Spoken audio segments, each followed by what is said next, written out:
All right. All Looks right, like, we are live. So yeah. everybody that comes on, welcome. This is Chad Carson. Hopefully you know me as Coach as well. I'm here with my friend Matt Camp from Deal Machine, and so excited to have you here for this 3 weeks to a deal challenge. I am super excited about this because finding deals is one of my favorite things to do, just period. Even if I weren't a real estate investor, like going on treasure hunts and finding deals is like so much fun. And this is a great opportunity. We're going to talk about a lot today. Matt's going to lead a presentation to help you find good deals. We're going to talk about the challenge. But while you're getting started here and joining the group, I'd love just to hear who's here. Like, let us know your name. Let us know where you're from. We're going to be going live on YouTube as well and Facebook. So if you're watching us there, let us know you're there. We'd love to hear from you. And I just want to introduce Matt. Matt is a expert on a lot of things. He works at Deal Machine, knows a lot about what's behind the scenes of people finding deals using the Deal Machine app. And I guess I'll just let you take it from here, Matt, and I'll be here as well to go along with you. Yeah, absolutely. And welcome if you're watching on so we've got YouTube live, we've got Facebook live. That's phenomenal. Again, I know we just went live a few minutes early, so thanks for showing up on time, everybody. Thanks for jumping. If you're on the webinar jam, again, we see people coming in. I'm out of St. Louis. I know Chad, you're out in Spain, which is awesome. But so we have people literally all over the world already on here. But yeah, that's awesome to see people jumping in the chat. I hope you guys are fired up. Hope you guys are excited. This is also a great place. I know I mentioned this, before talking to this group, especially. It's a great place to meet other people to really hold yourself accountable. It's something you see a variety of stats out there of, you're twice as likely to complete something if you have an accountability partner, that or are willing to post about it, in a public setting or talk about it in a public setting. Same idea of having other people really cheer for you and also hold you accountable and help you get through this. And this challenge, like, this is something, it's going to be fun. It's going to be an awesome way to learn how to go find that first deal or that next deal, give you that full playbook and really hold your hand through it and really give you the homework through it, give away prizes throughout, give away, share all the pro tips we can throughout it. So we've got a lot of awesome stuff lined up for you guys, but in the end, it is still a challenge. Like, it's still, something that's going to take some work. It's something that is challenging, right? So the more help you have from each other and the more you can help each other out, the more you're willing to meet each other. And, that could even be your future business partner that you end up meeting in the chat. It's somebody who, especially if you're based in a similar city, like, make sure to link up, make sure to interact with each other. And again, in the chat, say where you're watching from and use that as an opportunity to meet other people, of similar interest and similar location to you. So yeah, Matt, I was just going to say, we've got people from Alexandria, Virginia, Salt Lake City. That's Aaron's in Salt Lake. We got Marcia in Virginia. We got some people in Germany, Toronto, Canada. It's Julie. So we got people from all over, and really appreciate you being here. Philip Costa, one of my students. Hey, Philip, good to see you as well. And we're going to get started here in just a second. I just want to echo the idea that this is not a sit by. If you want to learn and just kind of watch, this is the first time you ever heard this stuff, that's great too. But I really am excited about this because this is a doing challenge. This is like, get stuff done. 3 weeks from now, my sincere hope is that you have made progress towards finding your next deal, maybe even making offers on deals. That's why I'm here. That's what I'm all about. And Matt and Deal Machine are going to help us do that. So super excited to get into this. Love it. Yeah. And that's what our mission is too. I mean, on our end, just to give any background on my side, I mean, we Deal Machine, we're the highest rated, most reviewed app out there for investors to find off market deals. That being said, like, the playbook that we use for this playbook is something we've distilled down from literally 10,000 plus people landing deals that we've worked with, and people who, have been anywhere from the newbie investor doing that first deal up to the extremely experienced investor. So what we're going to share today is something that's a process that, and really through the next 3 weeks, it's a process that's worked over and over and over again. The challenge, it's all, we're giving as much knowledge as we possibly can for free. Obviously on the Deal Machine side, I'm a huge believer in what we do. And, if you want to try us out as well, we're a tool to help you execute on this stuff. But everything we give to you through the challenge, the playbook, the knowledge, the next steps, all that stuff, you can execute on that on your own as well, for free. And, if we can help, that's phenomenal too. So that's the angle we really focus on, is just giving as much value as possible. I know, Chad, like your community especially, like, we love working with you guys. I know We've done some trainings before together, and you've had on David, our CEO, on your podcast before and things like that. I know people listening and just taking action right now to be even on this live stream. You guys are ready to get out there. Like, you guys are ready to take action to really anything that we do as well. We're just a tool, and we're giving a playbook that isn't done for you. It's you going out and taking this knowledge, taking these tools, and taking action on that. So what we're going to be laying out today is a training around that. It's going to be giving you the homework of, hey, here's exactly what to do to follow in these other investors' footsteps, to not reinvent the wheel, but to do what's working. And, I'm excited to do this today and in the next 3 weeks, man. So, welcome everybody. Again, it's 3 weeks to a deal challenge. If you're watching this on YouTube or Facebook, to become officially part of the challenge, go to coachcarson.com/challenge. And you can see that along the ticker on the bottom there if you're on YouTube or Facebook. That is a free sign up to become part of the email list for this. So you'll get notifications on when we go live for these trainings for the next 3 weeks. You'll get emails about pro tips. You'll get emails on the homework. You'll get emails on the giveaways, because we're giving away over $2,500 worth of free stuff. So to qualify for all those things, make sure to look at the bottom ticker right there. And go to that. It's coachcarson.com/challenge. And that's a totally free sign up. If you're on the webinar jam, awesome. You've already signed up. Phenomenal. You know what you're doing. You're ready to go. Just wanted to make sure people were aware of that for how we're going to communicate with you guys moving forward. So I will mention, as we kick things off, just right now is such an exciting time to be doing this. In the last 6 to 9 months, regardless of what word you use, if you use recession or slowdown or downturn, or, you even see in some markets it's starting to get interesting again and starting to pick back up a little bit again. Like, now is such a good time to be thinking about such a buying window, such a time to be thinking about this stuff, really, more so now than even in the last decade. And what we talk about is that real estate investors, in any kind of slowdown or downturn, we are more valuable, because in the end, like, when there's a slowdown or a downturn, there's more financial distress. There are more financial problems out there that you can help solve.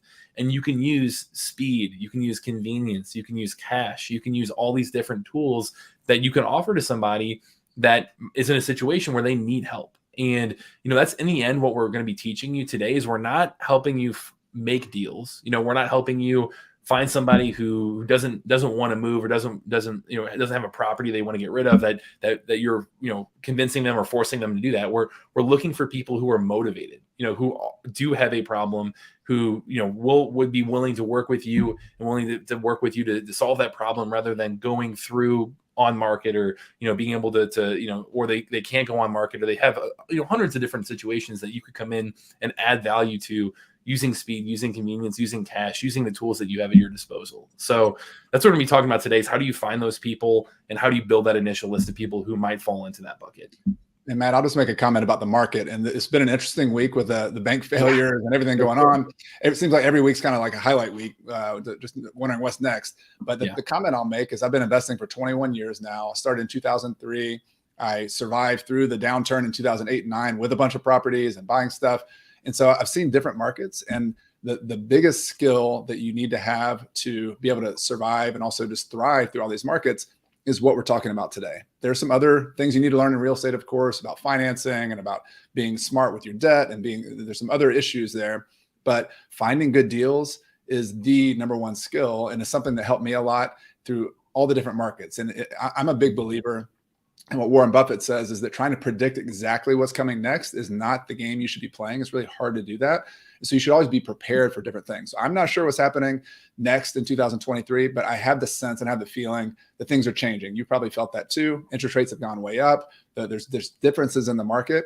Every time I've seen a change in the market, there's been opportunities on the other end of it. So that's why we're having this challenge, because of the changes in the market. If you are good at going out and creating your own opportunities, what we're going to talk about today, then you will be able to take advantage of those changes and buy good deals and buy equity and buy cash flow. So that's my comment on the market, and I think it's always a good time to buy if you're careful, if you run the numbers. And I'm buying right now. So I'm buying properties and funding properties with other people. So I'm putting my money where my mouth is. There you go. And Aaron on YouTube, I do appreciate the shout out there, saying you have Deal Machine and didn't land at a house through the direct mail that you sent through. So that's awesome, man. Thanks for the shout out there too. But Yeah, I think absolutely, Chad. I know, we lay all this out there to say, hey, now is the time to take action. Now is the time to be investing in yourself. And, like you said, putting your money where your mouth is in terms of going out there and trying to find that first or next deal. If you're here, you probably already know the power of real estate, but just to reiterate for people, like our goal with this is, a lot of what you talk about, Chad, in terms of that small and mighty investor of, building cash flow, acquiring properties that build equity, have equity pay down over time. They appreciate over time, and not to mention the tax savings you get from all of this as well. So, real estate truly is the greatest wealth building tool ever created from that way, or considering all these things. Chad, do you want to talk about a little bit of just your first deal that you did as well, or why now is when you really want to talk about launching this challenge too? Yeah, I mean, I bought a lot of different deals over the years. My very first deal was in 2003 and 4 or 2003 when the market was kind of going up. I bought deals in 2007 when the market was coming down. But what you see on your screen right there, those fundamentals don't change. There's different markets present different opportunities. The last 4 or 5 years have not been a great cash flow market. It's kind of more difficult as prices are going up. And even right now, it can seem more difficult because interest rates are higher. But every market gives you something. And so whether you're looking for equity, I bought properties that had a lot of equity in them and very little cash flow. I bought other deals that had tons of cash flow and not a lot of equity. Those are some mobile homes that I bought, for example, kind of little cash flow machines. So it's a little bit different topic than what we're talking about today. But the point is, like, there are ways to engineer and make deals work. But the starting point of all of those is having a motivated seller on a property that you like in a target market that you want to buy in, calling you or reaching out to you. So like the beginning of any one of those deals that I've done have always been the lead, the finding the deal, the vacant property, the fixer upper, whatever it is. And then the negotiation and the deal finding and the deal analysis after that comes. It's a lot easier once you have that deal on your lap. Yep. And like you said, hey, where do most people, would-be investors, where do most people get potentially stuck in this equation? And it's the most important skill you can have to begin with, is they just don't know where or how to find a great deal. So that's what this whole challenge is built around, is over the next 3 weeks, we're going to give you that proven playbook of how to go find that deal, how to go find those truly motivated sellers, how to actually reach out to them and build real relationships with them. And then how to take that and turn that into, an actual closing opportunity, an actual, first deal or next deal. So this is built for if you have no experience at all. Awesome. We've got, I'll mention David's story right here, around that. If you also are already doing deals, phenomenal. Like, hey, think about this as another way to add more deals to your repertoire, add more marketing, different marketing channels, different ways to get in front of sellers, or a different way to just think about how you're finding that next deal. So we're going to be going through all that, whether you be that newbie with zero experience up to that more advanced investor. David here, just a quick story on him. This is somebody who, if you've listened to Chad's podcast with David, he's talked about this a little bit himself, but he was moving from St. Louis to Indianapolis. This was 2016 or so, was brand new to real estate. So in a very similar place that a lot of you may be, he was educating himself on real estate. He had read Rich Dad Poor Dad. He had read things like the 4-Hour Work Week, where he knew he wanted to be an entrepreneur. He was educating himself on knowing that, hey, real estate, again, is the most powerful wealth generating tool out there. But how do I get into it? How do I go find that first deal? And, he moved to Indianapolis. He put a full year into this. He really worked hard.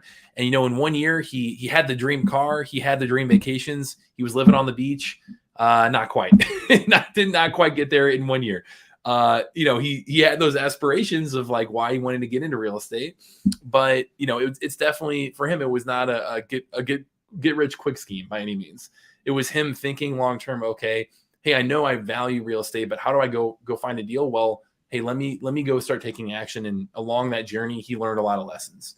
The first one was, hey, I was trying to go on market. I was trying to look at things like the MLS, look at maps like this, where I was trying to run the numbers on, hey, can this cash flow, or is this a good deal? Is this something I can wholesale? Like, what can I do with a property like this?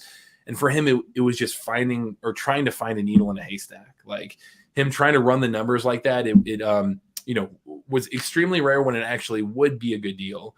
And then when or something he could even wholesale. And then when he would actually start to reach out, because they'd already put a for sale sign up before, because they were already asking for offers, it would get bid up, and hey, he was out of luck. So, him going through this, he was pounding his head against the wall over and over, did not have good success. he said, okay, let me try something new. I'm going to try to find a way to go off market. I'm going to find a way to get general lists and start reaching out to people that way. And so he would get lists like a water shutoff list, or there's a ton of different ways you can go out and build or just pull a list in general. And because those lists were so easy to get a hold of, hey, he realized, okay, cool, I can quickly get that list. I can start reaching out by writing letters like this. But then I realized, hey, when I start reaching out to people, this person is getting bombarded. You've probably got it yourself, Chad. Like, I know I get the calls, the texts, the emails, all that stuff, just from people who aren't really putting too much effort in. They're just getting a very general list about you being a homeowner, and you're one of many people reaching out at that point. So he realized, man, I need to do something different. I need to find a way to get to those people and find the hidden gems, find the diamonds in the rough that other people aren't already contacting and are actually motivated to sell.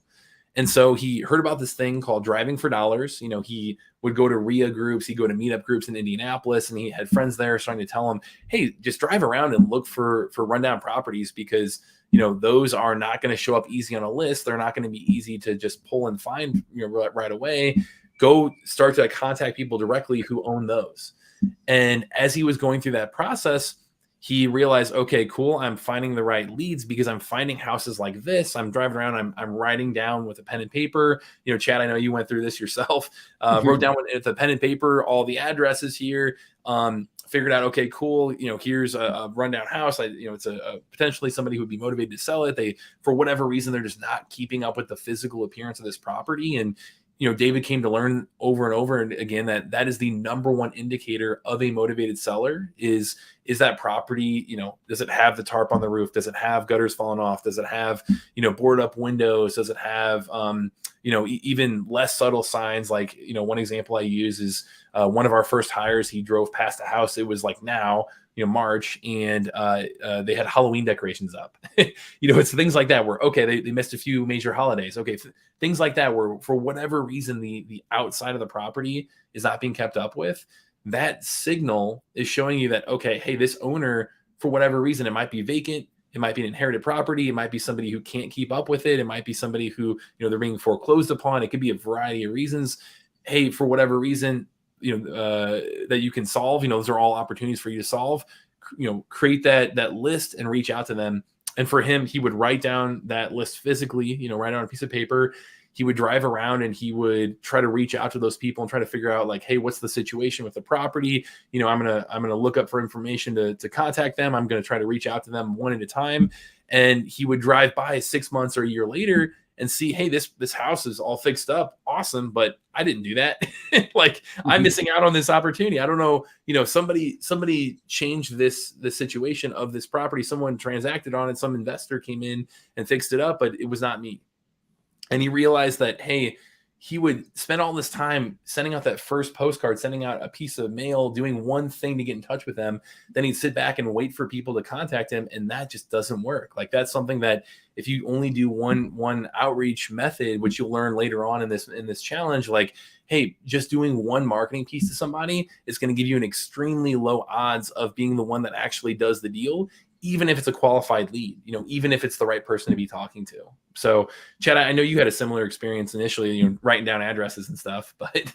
Yeah, I was just going to comment. You're going to hear a lot of different tools today about marketing in general. That's kind of the focus today of how do you go out and generate opportunities on the front end.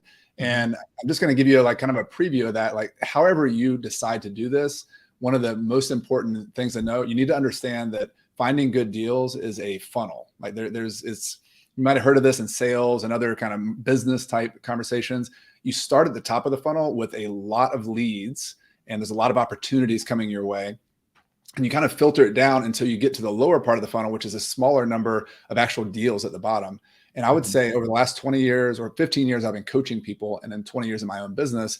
One of the biggest mistakes I see people happen when I go and coach them one-on-one, they're like, I can't find any good deals. And the first question I always ask them is like, how many leads are you getting at the top of the funnel? And they might say, well, I've got 5 leads in the last month, or I've made, and I also ask, how many offers have you made in the last month? 1, 2. Like, so you're telling me it didn't work when you've got 5 leads and 1 offer. And my point is, and you're gonna see with it, there's a lot of volume that has to happen, and that's sometimes that kind of takes people back, and they might say, I don't really want to do this. I don't want to have to deal with all that volume.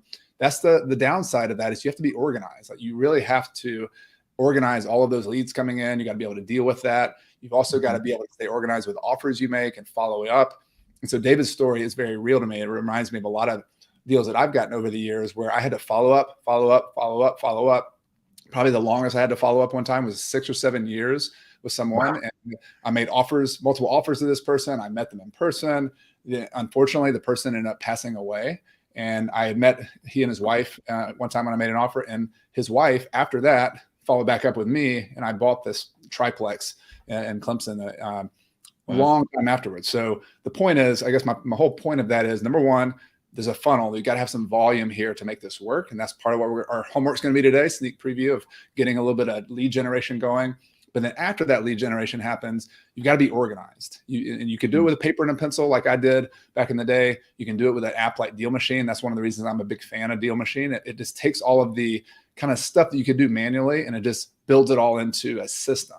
So you've got to build a system. You got to get organized. You got to generate leads. So that's sort of just giving you a little framework of how this all works and what we're doing today. And David's example there is a really good example of how you might miss out on those deals if you don't have that organization system on the back end. Yeah. And that was the big thing he realized too, is one, I need to be organized. And then two, he just had this constant limiting belief. And this is something I try to challenge you guys as we go through and take actions. And if you've never done this before, there might be uncomfortable actions of actually talking to a seller and actually putting in an offer and things like that. Take some practice and take some getting used to actually, asking someone, or, actually, talking about price on a property, things like that.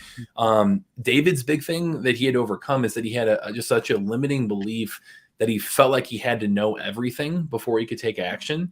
And I know that's something I've gotten in that bucket before. And it's one of the most common things that we see. And it's okay to feel that way. I want to give people permission to get over that through experience and through taking action. Is David had to figure out, hey, yeah, I need to, again, volume game, talk to as many people as possible. Driving for dollars, going direct to seller, it works. It's something that he had many friends telling him, hey, go do this thing. This is how most newbies find their first deal, is by looking for off-market properties for all of these reasons. They're less competitive. They're more motivated, all of that. But in the end, like, hey, it's okay to say, I don't know. It's okay to say, hey, let me get back to you on that. It's okay to actually go through this and lead with action and learn by doing, and come back to things like this where you can ask questions and meet other people who, know a thing or two and have done this before and can, be mentored by them and things. So, Yeah, you can't wait until you have it all figured out. I'm really glad you mentioned that, because some of my first deals I did, I just had, you're not necessarily winging it completely, but I didn't have it all figured out. Like I sent leads out, I sent letters out back when it was 24. I got a podcast episode coming out soon about my very first property that I bought with seller financing. It was a couple of years into my business. And the seller, like, I told them up front, like, I'm pretty new to this. I'm green. Like, I don't know what I'm doing. And they kind of thought it was, like, all right, fine. That's, they thought it was authentic, that I was honest about that. But I said, I want to buy your property, and I'm still here I'm serious about that. And so no matter where you are on the spectrum, if you're super experienced or you're brand new, authenticity is the best marketing. Like, it's the best approach, and it works. I mean, and if it doesn't work, if somebody says, I'm not going to sell to you because of that, there's always another one. That's why we're here today, is to generate more leads, so that some people are going to be your sellers, other people are not. It doesn't matter. Just keep on moving, keep filling that funnel up, going to the next deal, and you'll learn. You're going to make mistakes like everybody else, but you're going to learn, and you're going to get better every single time you do it. Yeah, and it all starts with buying a great deal. Whether you are going to wholesale the property, fix and flip it, buy and hold it, regardless of what your exit strategy is going to be, buying a great deal because you went off market, because you went direct to seller, because you're solving a problem for them by listening to them and coming in and saying, hey, yeah, I can, you need to close quickly. Awesome. I can help. You want to do all cash? Awesome. I can help. You want to not work with an agent. You want to not do this. You want to not do that. You don't want to list it. You can't list it. You just want to be done with it. Whatever that problem you can solve is, you're trading a great deal for you solving that problem. So that's what our goal with this challenge is, to go through, to build that list. Again, David, him learning this process, he learned that you need the best deals come when you go direct to seller like this. And then secondarily is you need a system, like you said, Chad, need a system to talk to enough sellers that someone is willing to trade you solving their problem for a discount, for a great deal. So, finding those motivated sellers, that's where you're going to unlock those incredible deals. And when David realized that, and he realized, hey, I need to just reach more people and reach them more often, he did have a tech background. He said, hey, let me apply this and solve my own problem and create some kind of solution that I can then use to build my own financial freedom. And, when he went through that full year of trying to go, look on market and then try to do these general lists and then not follow up enough. Like, he learned all these things to say, let me create version 1 of Deal Machine, which it looks a little better now. I don't know if you remember when iPhone apps looked like this, but that was version 1, was him just adding addresses in there. And then he would send mail, and it would say, hey, send mail every 21 days. And he'd do that on repeat. And again, it was him putting a system, a process in place to consistently get in front of people, stay top of mind. So that way, when they were motivated, when they are right place, right time, to sell that property, that you're the one they think of.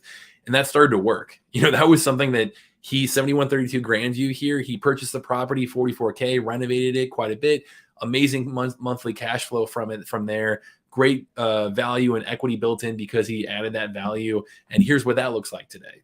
And then, the second time through, 7114 Grandview, right down the street, same thing, bought it, renovated it, did the Burr method, did a cash out refi, great monthly income, value and equity built in from that. And that's what that looks like now. And he did this 9 times, did this over and over again. The value is now closer to 1.6 million today. Equity keeps building and building and paying down. Again, as we talked about the power of real estate, like, he's earning that way as well. And he built his own financial freedom. He built, 5 figures of monthly income from this. And him going through and doing this, he realized, hey, I solved a problem for myself. I think I can do this for other people too. He stuck to him saying, like, how are you doing this? How are you building your portfolio this quickly? And, that's where he created version 1 of Deal Machine that was for the public. Is, he created something that, the original version was just for himself. This one he put on the App Store. You could pin properties and you can reach out to him that way. Today we are now having a mission of giving everyone the power of real estate investing. We're really proud to say, again, we're the highest rated and most reviewed app out there for investors to find off market deals. We've had over 10,000 deals done in every single state using Deal Machine, 5,000 plus reviews between the App Store and the Google Play Store. So really, really proud of the work that we've done there. And what we talk about today, the playbook we're going to give you guys, it's distilled down from David's story and his approach all the way through to Ryan Haywood here, who he's somebody who is really scaled. He's really taken this to the extreme where he went through a challenge just like this back in January 2020. It was a 30-day wholesale challenge. So wholesaling specific for him. 17 days in, he had a deal under contract. In that first year, him and his wife did 72 deals, and they've done over 400 since then. So he took this, he built an entire business, a playbook out of this, Chad. Like you said, he built the processes he needed to do this in Missouri. We also have people who are more like the small and mighty but scaling investor, like Ryan here in Houston. I know he's involved in kind of the bigger pockets community as well, so you might recognize his name. He does flips, wholesales, buy and hold, kind of a multifaceted approach. And he had a 20 unit portfolio back in that's almost 2 years ago now. So we do need to catch up with Ryan, but it's people like this where we're taking, hey, here's how he's landing deals, here's what he's doing over and over again. And the challenge is from him and from hundreds of others that we've interviewed. People like Enzo here, who he's definitely falls under that kind of small and mighty investor bucket that Chad talks about. Is he's got the flip, a few buy and holds going on last year. He's reinvesting his wholesaling. So he's doing a little bit of wholesaling and reinvesting that into long-term investing. And he's doing the majority of his deals using Deal Machine. And really this playbook we give you again today is going to be really focused on showing you, hey, here's what he's doing. Last one here, Antoine, somebody just started on his real estate journey. He did his first deal last August, did a fourplex. He's house hacking that, and he bought right. And it's because he's doing the things that we talk about today. We talk about next week. We talk about the next 3 weeks. And throughout this whole challenge, like, we're going to really be sharing what all these people have in common and what they're doing, whether it be you doing your first deal like Antoine or your 400th deal like Ryan Haywood. Awesome. We're going to be teaching you that playbook and showing you exactly the steps to do every week and helping you hold yourself accountable and hold others accountable by doing that homework every single week too. Hey, Matt, just a quick question. I asked the question to everybody in the chat on the webinar and about where they found different deals. And one question that came up was, how long did it take David to get those 9 properties? I thought it took 6 or 7 years, but I wasn't 100% sure on that. Yeah, that one actually, I think the first 9 properties were about a 2 to 3 year span. It was a little bit shorter of a time frame. Okay.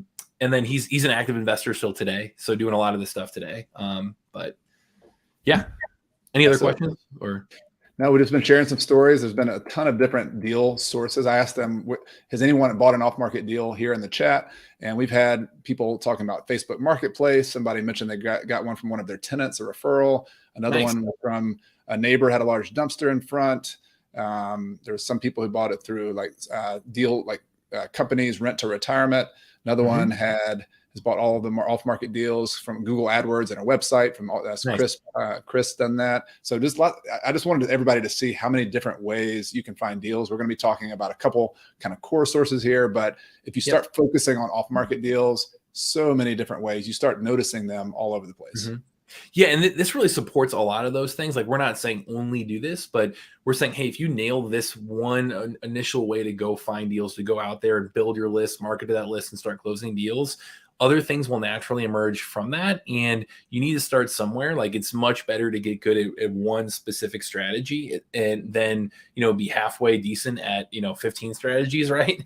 And that's the biggest thing within real estate too, is there are so many different ways you can, fund the property, exit from the property, all of that. It's, hey, let's be focused. Let's get that first deal done and let's learn from there too. So that's what we're sharing today is, hey, here's something that works over and over again for that, especially first time investor. But in terms of like return on your investment, that driving for dollars approach of finding off market deals is going to be the best bang for your buck. The least number of leads that it'll take to get to that first deal is this method. And it's because you are building a list that no one else has. Like, you are out there, you're earning that list, you're driving around, you're finding off-market properties that are fixer-uppers, which means, hey, they're more motivated or more likely to be motivated.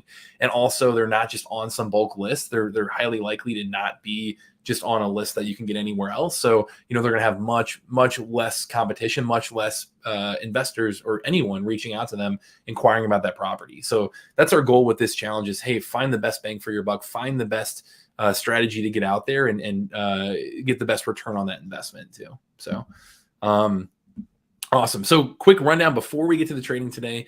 We're going to get to that here in just a minute. I wanted to make sure that everyone knew how the challenge worked, lay out the next 3 weeks for you guys, showing you, hey, here's exactly, what we're going to be coaching you through, and make sure that you're excited and ready to go and know what's happening next.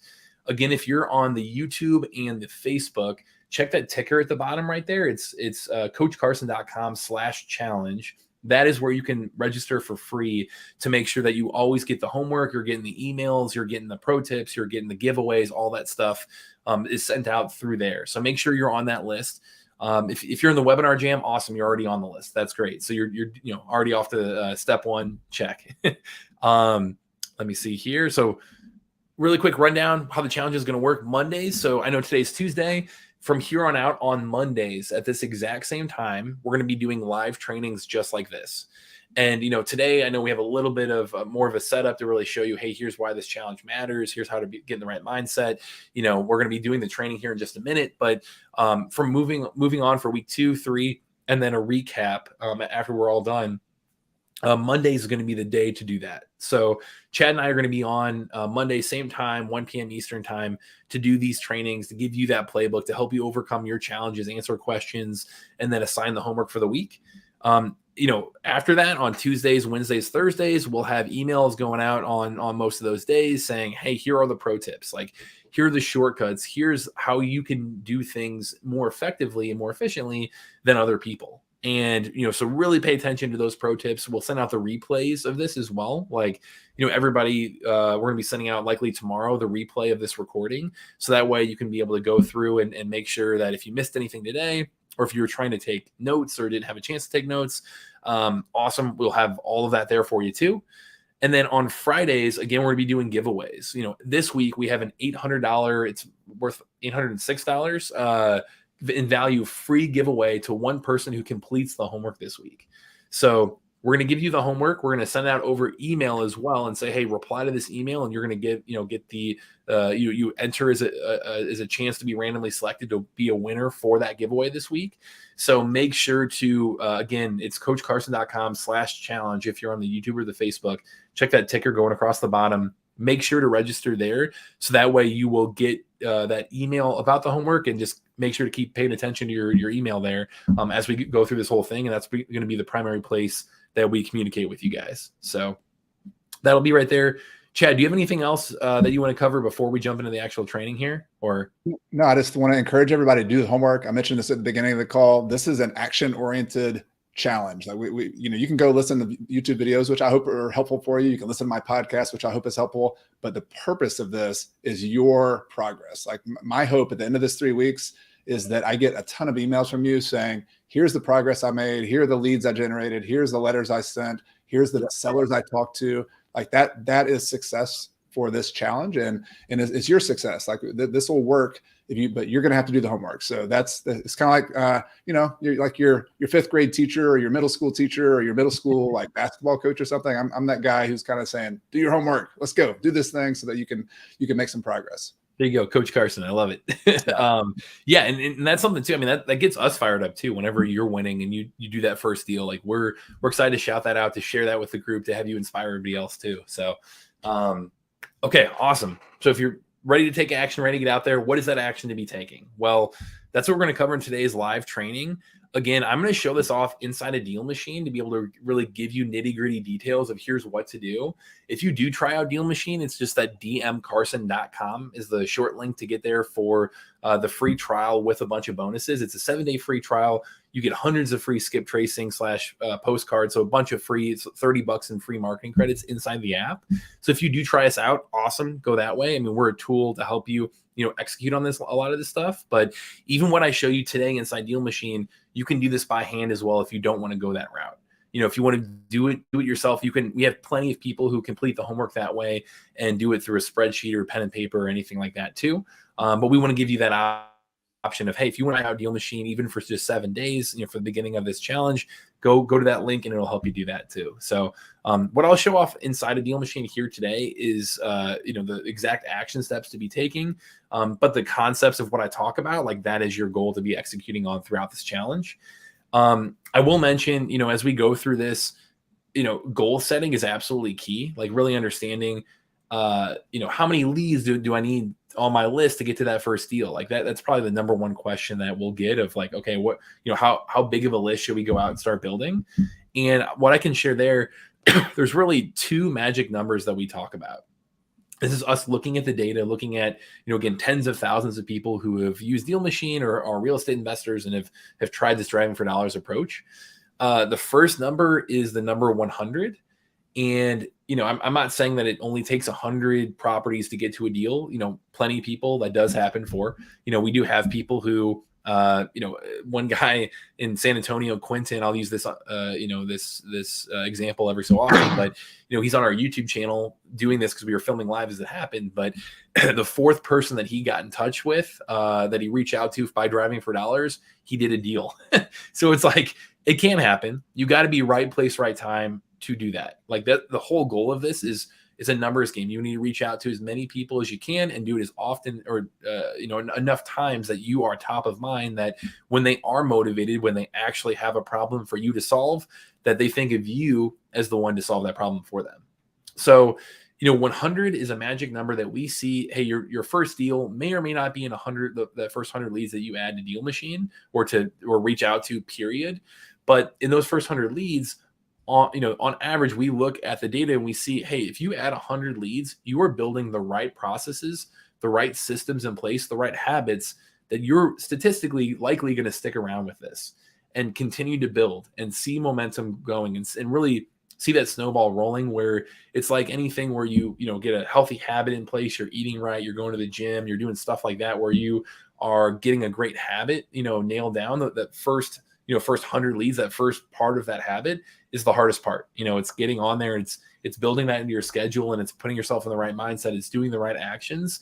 And from there, it snowballs and gets easier and easier. And you're getting that system, as Chad's talking about, the processes and systems in place to have long-term success. So you may or may not have that first deal in those first 100 leads, but 100 is absolutely a magic number that when we look at the data, if you get to the number 100 in terms of properties that you add to a list that are rundown, distressed properties that you have found yourself, you're likely to stick with this and keep going and go do that first deal and many after that. So, wanted to share that to begin with is the number 100. Yes, the second number here, and you'll see why we've put the homework this way because of looking at the data, to really guide the goal setting here. The second number we see is the number 300. And that's the number that if you look across the US, obviously it's going to vary per market. Like if you're in a San Diego, a Phoenix, a more competitive market in LA, something like that, it's definitely going to be a couple times that. If you're in a more rural market, it's going to be a little bit less than that. But on average, if you look at 300 leads and you reach out to those rundown property owners at least 3 times per lead, you're going to get that first deal on average, across the US. So as a numbers game, hey, set your initial goals 100 and 300. We're going to assign homework again, so you don't have to take too many notes on this. But this is just showing you here's how we structure the homework. Here's how we set up this challenge is to help you guys get to those magic numbers and really set yourself up for success to go do that first or that next deal. So with all that in mind, showing you inside the actual application here, Chad, can you see my screen here? Hopefully, the text. That's working. Yep. Okay, awesome, cool. So to kind of show you guys and say, hey, yeah, how do we go out and start to build that list? How do we get to those magic numbers? How do we build a list of 100 leads, and how do we get to 300 leads and thousands beyond that? Well, to really go in here and to show you exactly how to choose even where to drive, we talk about using data to guide your decision making. Which, Chad, can you talk about your buy box right now at all? Like, can you maybe share, define that for us and talk about why that's important? Yeah. And as a new investor, my recommendation is to start super, super narrow on what we call a buy box. And I think about it in 2 different ways. One is the location where you're investing. Number 2 is the type of property you want to buy. And the more specific you can get early on, the better. It's kind of, I always tell people, it's kind of like when you get a new car or a used car and you got a green Toyota or something, all of a sudden you start seeing green Toyotas everywhere. Like they were already there. Your brain is starting to activate it now so that you start recognizing them and seeing them. Yeah, the same thing works when you have a buy box and I call it a farm market for your real estate. And so for me personally, this is very particular to my market. This has changed over the years as well. I'm in a small college town called Clemson in South Carolina. Go Tigers, a big university town. And so we like small multifamily property and also kind of medium-sized multifamily property. But I've been a single family house buyer for many years as well. So I kind of a few different niches there. But we get very specific about the type of properties we want, the neighborhoods we're in. We like to be along transportation lines. They have a bus line in Clemson. I've been volunteering on the side to build like a bike trail and walking and biking. I'm talking to somebody on Facebook who lives in Fort Collins, and I was kind of bragging on Fort Collins and how good the bike network is there. That's kind of one of my personal things, but I also buy real estate that's along walkable corridors. And so in Clemson, I'm looking for real estate in sections of town that are within a mile or 2 of the campus of the downtown area, on a bus line or easy to walk and bike. I like buildings that are brick or low maintenance exteriors, I like low maintenance interiors, hardwood floors, things like that. Some of that, not every property is going to have that kind of thing. But if you can make a list, and when I coach people, I ask you to make what's called a target property profile, and you keep it about 1 page, and you need to list the location and the types of properties you're looking for, and maybe the price ranges too. For me, I'm looking for like $60,000 to $80,000 per unit on my multifamily properties, and that's just very particular to my market. Yeah. So there you go. That's phenomenal. Yeah. So with that kind of data in mind, I'd say there's kind of 2 specific ways that we really coach people and what we see works well in terms of using that data to inform where to drive and what makes a good lead. So if you look inside Deal Machine, like, you can go out there and start driving around, even in your own neighborhood, start looking for those houses that have the tarp on the roof. They have the siding falling off, gutters falling off, windows boarded up, front yard or backyard's a mess, weeds growing through the concrete, things just to show you like, hey, they're not able to keep up with the physical appearance of the property. Maybe things to show it's really outdated, like window AC units and more subtle signs like that. What is a lot of indicators of what makes a good lead. In addition to that, use data to your advantage. And you'll see inside Deal Machine here, this is, inside the app, this is the mobile app, or this is the desktop version. The mobile app looks very similar to this, obviously squeezed down on the phone, right? But anything you do inside the desktop version is going to also sync up with your mobile version too. And if you're actually driving around, driving for dollars, the mobile version is going to lock onto your location and help you do that. The mobile app will. The desktop app is great for this type of thing, where you're trying to figure out like, hey, where do I go drive in the first place? And this is the more broad catch-all before you get really specific on the buy box. This highlights button right here, this is something that if you click highlights, you can then use thousands of data points here to tap into and say, hey, yeah, show me entire neighborhoods that fit, very broad parameters. So a couple things that we really recommend and we see people using over and over again is they go in here, they create a highlight. They say, hey, show me single family homes. So property type is single family, if you're going to target that, and show me properties that have are built at least 30 years ago. So your built is before 1993. Confirm that. And if they're at least 30 years old, okay, cool. They're more likely to be needing fixing up, needing care, be distressed, that type of thing. And then go in here and say, hey, yeah, show me properties that have a calculated total value of, is greater than, we'll call it 200K, or we'll call it 150 actually. 2, 3, cool, and gives you a little more opportunity to have a little more meat in the bone whenever you're having conversations with people. And you do that, and okay, awesome. I have entire blocks being highlighted. That means this is a good neighborhood that fits those general criteria to know that, hey, I should start driving here. So this highlights feature, this is something that's on our pro level. It's something that is fantastic to help you kind of use data, help you figure out like what are entire areas in your city to think about that might be a little bit older, might have more opportunity to build equity in, might be worth a little bit more, be worth a certain range, and you can get really broad on those qualifications. And then, so if you say, hey, yeah, this is a great area for me to go drive, I see a lot of highlights, awesome. I can clear that. And, if you want to get really specific, like Chad, like you mentioned, hey, if you want to get really, really focused on what your buy box looks like as well, you can come in here and create a very specific profile of somebody that, you can either use like the general stuff of, hey, senior owner, hot neighborhood, foreclosure, data, that type of stuff, like very, very broad data, and then narrow it down even further and further and further to identify very specific properties as you drive around. So, Matt, I was just going to point out that we're talking about kind of in general different marketing strategies here without even mentioning them here, but we're going to be talking about driving for dollars, which is always my favorite. It's always my first recommendation. Mm-hmm. As you get more advanced and as you add more fuel to the fire, so to speak, what I love about Deal Machine is it's a tool that has multiple opportunities to create different marketing strategies. And so, when I mentioned my buy box, one of the ways I use that buy box is by sending direct mail to small multifamily properties that meet a certain criteria in a certain location. But then I also do driving for dollars in those locations. I'm in such a small town. I can go drive. It's a 7 square mile city like Clemson. I can drive that really quickly, and I do it all the time. And so you want to eventually, as you grow, you want to do multiple strategies. And so driving for dollars, that's a base. That's always something I do. MLS is always something I do. And then direct mail and some other campaigns, and even some more advanced stuff like, paying for marketing and online websites. That you can spend more money to do all this, but these are the ones we're talking about today are what I see is the best ROI, the best return on investment, the ones that are most approachable if you're new, or even if you're more experienced. These are the ones that have been proven to work over and over. Yeah. So, and really in general, that's what we're going to be breaking down through this challenge is this week is really focused on getting that initial list of houses to even reach out to, right? And that driving for dollars is great to build that list for you to begin with. That second week, like next week, we're going to be really doing a deep dive on saying, okay, cool. Now that you know your list of houses, how do I get in front of them? How do I actually get their attention? How do I actually start building a relationship with those sellers?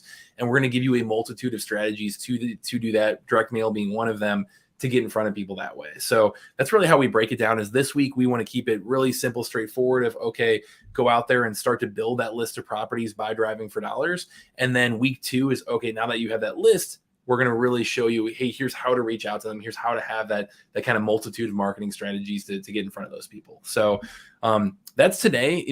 I'm step one, again, it's use data to really figure out what are good areas of town to go drive and go do this. And then step two is you're getting out there and physically driving.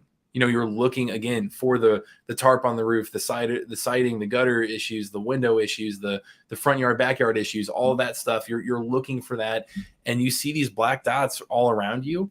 Those are all houses that when you actually get on the mobile app, let me zoom in here for you guys. When you get on the mobile app and you drive down Hampton, it's going to drive with you. You'll see a little blue dot lock onto your mobile app.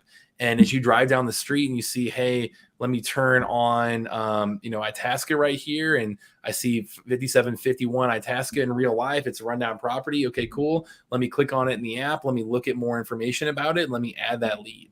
And that's how you're going to build that list. As you go through and you want to, again, you can physically pen and paper write down the houses that you see that are run down in that way, or look for all these black dots around you that if you see a rundown property in real life, click on it inside the app, just hit add lead and move on to the next one. And as you do that, every single one that you add, you'll see a blue pin pop up right here, right? So you've got 5759, 5747, every single one that I add right here, you'll see a blue pin pop up over and over and over again. If you want to see this map in a little bit more of a house view, if you click on satellite mode, some people prefer this to be able to actually see the houses as you drive past them, So this is another way to kind of click on those properties that way and make sure that you're lining up, with them, in the app as you would in real life. But that's the whole goal with this, is to be looking for those signs of physical distress. That's the number one indicator of a motivated seller. Click on those black dots, hit add lead, and move on to the next one and keep going. There's a question that came in from Claire. What are the blue lines when you were scrolling around the map? She was just curious. Somebody was curious about that.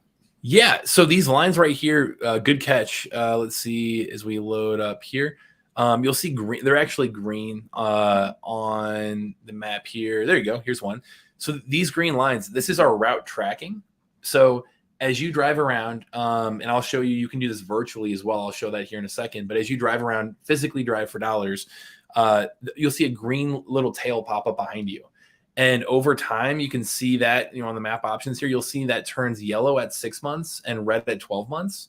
And that shows you where you've been. And that shows you, hey, here, as I drive around, it's tracking my route. So that way I know, where have I driven? How do I not double back on my route? How do I drive as efficiently as possible, as effectively as possible, really blanket entire neighborhoods? Again, you've used data, you've used the filter to know this is a good area to drive. And then you started driving around and you want to hit as many blocks as possible. If that's an entirely, good area to be thinking about. Okay, awesome. And as you do that, that route tracking is going to help you be as efficient and effective as possible as you go through all of this. So drive down the street, add properties that way. As you do that, a couple of quick pro tips too, and hopefully that answers your question there. But a couple quick pro tips here as you're driving around and adding properties this way. Say I see this property, 5501 Murdoch, I hit add lead. Awesome. When you actually do that, you'll be prompted inside the mobile app to do a few different things. You'll be prompted to add tags to that property. So you can go in here and say, hey, yeah, this was a more severely distressed property. This is a property that is really high priority. I really think is one I should focus my time on, which in week 2, we're going to dig into how to do that, how to really, again, market to those owners. But again, this week, we're really focused on building that list and finding these highly, potentially highly motivated sellers in this way. So use the tagging system as you go along. And then also too, as you do this, you'll see you'll be prompted with a little take picture button right here in the top. And that'll be something really obvious on the mobile app, is when you add that lead, it'll say, hey, do you want to take a picture of this property? And I highly, highly recommend that, because if you are adding tags to let you know, okay, this is a higher priority lead, and then you're taking pictures of that property, those pictures are going to pop up on, and Chad, you talked about direct mail. Look, if you send a postcard to that owner, those pictures are going to pop up on the postcard to that owner and will actually double your response rate, because they'll say, hey, this is somebody who is local. They drove past me. It gets their attention. It's a way to be able to better enhance the design of your postcard. So highly recommend using tags and adding pictures as well. Matt, we had a couple good questions that came in as you were explaining all that, and I'll read those and then feel free to jump in. So 3 questions. One I answered to the best of my ability, but the question was about if you marked a property on your list, does it automatically like show up that there's another Deal Machine user somewhere else who's also marked that property, or are they all private information? And I thought my understanding was that you just see your list and you don't see a bunch of other people's lists either. Is that correct? Yep. It's all private info. So you build your own list. It's only your list. It's not shared amongst any other Deal Machine customers or anything. So okay. So all right, that was one question. The other question was, will you be able to tell if the house is part of an HOA? Like if you're driving around looking at in these properties like you were doing, can you click on a property and say that's part of an HOA or that's not? So you do get a lot of different types of data here. So let me see here, you'll get like sale date, sale price, equity, assessed value, all the mortgage information, any kind of lien information, year built, square footage, bed, bath, even things like direct to the county link or flood zone or zoning or things like that. So you'll get a lot of info in terms of HOA and being a part of that. That's not on there currently. But I do know, regardless of what we're doing, part of that kind of research process of the neighborhood, you might want to look that up if you can, even before you start driving for dollars. If you decide, hey, here's a good area for me to go drive, maybe do a little bit of digging in terms of, hey, are there any particular regulations you'll have to adhere to if you're going to, try to invest in that area. So yeah, I'll give you a tip on finding HOAs. And if you look on, as you're doing the research like Matt was just talking about, and this is actually a feature when you buy the package we have here for a year-long Deal Machine subscription, you get the comp tool, MLS comp tool. And if you look at MLS comps in the neighborhood, very often in the description of the MLS, they'll say HOA, how much is the HOA? And so that's whether you had MLS comps or just looking on Zillow or something else, you can often look on the recently listed properties, the recently sold properties, and almost always the realtor listing or the real estate agent listing will tell you whether there's an HOA or not, and even how much the fee is. And so that's just a little kind of workaround. You can, as you're doing your research on that neighborhood, you could be sitting in front of a house, go look on Zillow, go look on the comps tool, and just start looking at some other houses that have sold in the neighborhood. And you'll quickly be able to tell if that's an HOA or if that's not. For sure. All right. There's some other questions coming in. So all great. And we see a lot. Yeah. Go ahead, Matt. Sorry about that. You're good. It was cutting out there for a second. Yeah, absolutely. Really good tips there and really good questions in the chat. We're going to try to get to as many of these at the end as possible for you guys too. I know we get passionate about this too, so I don't want to run too long on you, Chad, as well. So if you want, I can keep going on the training portion and then get to the questions. Or keep going. And I'm going to keep everybody, when you do questions in the chat, I'm going to do my best to set those aside as questions, and then we'll come back to them in a few minutes once we're done. Awesome. And Maria, thanks for the shout out here too, saying, and even really in general, I know you said the app has improved a ton as well over the last 3 years. Really appreciate that as well. I mean, we really focus on listening to you guys in terms of, hey, I like this feature, I like that feature. Like we use feedback from the customer in terms of guiding our next major things that we launch, and we're constantly doing that. We're one of the most updated apps out there for investors to find off market deals too, and it's for that reason. So appreciate the shout out as well. But okay, cool. So say you jumped into this, you've used the highlights to really give you hints on what areas are good to look at, to drive around. You start driving, you look at the black dots around you, you click to add them. Awesome.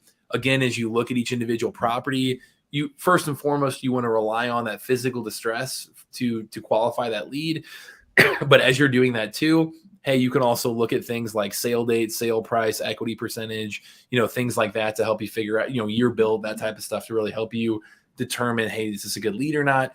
When you add that lead, you're adding tags, you're taking the picture of the property. Awesome. You're doing all that stuff. You're tracking your route because you're driving around.